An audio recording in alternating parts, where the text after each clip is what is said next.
سلام دوستان عزیز، خوش اومدید به ویدیو جدید. این ویدیو آنباکس پچ‌های هتریک داریم. دوباره درخواستی بچه‌ها این هم بزن یکی از دوستامون جایزه کد کیمدی شده انشالله بیاد اونجا.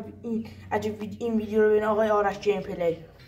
این ویدیو رو ببین، زیرش کامل گذاشتم، برو کانال رو بکن عضو شو، بعد بیا کدتو بدم. خب آقا گفته بچه برو از پچه هتریک بخر و بذار ویدیوشو.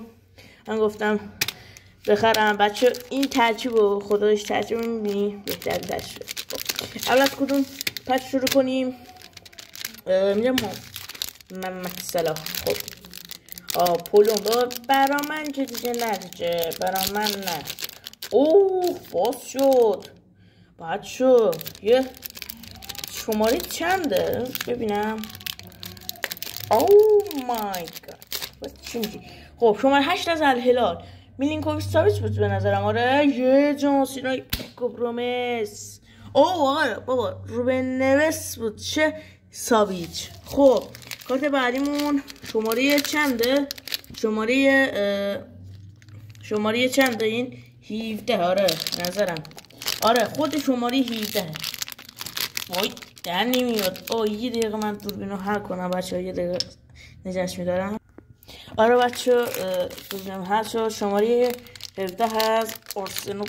چقدر بدنیه شماره 17. چی بود؟ وای یادم رفت. آقا زینچنکو. خدایش زینچنکو. من اینو چی کار کنم؟ لعنتی ترین کارتا رو میده به خدا. اولش علیرضا گفتم چیزه نیمار میاد. خب کارت بعدیمون شماره 19 از میلان. اینو نمیدونم کیه. آقای جو فلیکس. بالاخره یه بازیکن خوب گرفتیم، یه بازیکن خوب. اینو توجه کردین؟ ردیفیانو. خب یه ارلینگ هالند دیگه هالند نگی چه با کلاس بگیم بچه. سوال این چیه؟ میدونم پازل ولی پازل چیه؟ خودم گیج موندم. خب آقا مینی فیگورمون از چیه؟ زیلیسکی. آره اینو میشناسم، ملیت چیزو داره، هلند. چرا میگی؟ لهستان. خب چه هلند به انزو فرناندز. خوب هستن، اشکالی نداره. این کارتا به جای کارتا استیکرها از اون بهتر بود. استیکرها از من چه از اون بهتر بود. خب بریم برای پچ کریس نیمار و وینیسیوس جونیور. ببین پولون چه بچه نمیشه دیگه هی نشون بدیم پولون بدیم چیه. پولون نیست.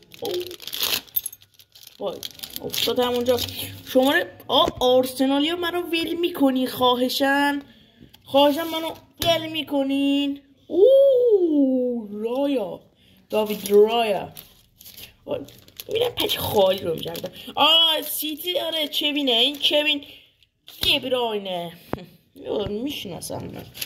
خب اون یکی شماره 19 پالمر چه 19 نیست. جیدون سانچو. سانچو خودم خیلی خوشم میاد ازش. خب آقا چیه؟ الکساندر سورلوت استاد گلزنی به کاتالان ها چرا میشه بارسا که این طرفم چیزه اشرف حاج اشرف. خب دوباره از این داد. اینا چیه؟ خب اینجا دوویچ. آره آرتم دوویچه. شبیه دوویچ یکم شبیه. خب بچه‌ها رسیدیم به آخر ویدیو. حتما ویدیو لایک کنید، کامنت بذارید، کانال رو دنبال کنید. دیدین چند نفر برنده جایزه کد کیمدی شدن. تا دیدار بعدی خداحافظ.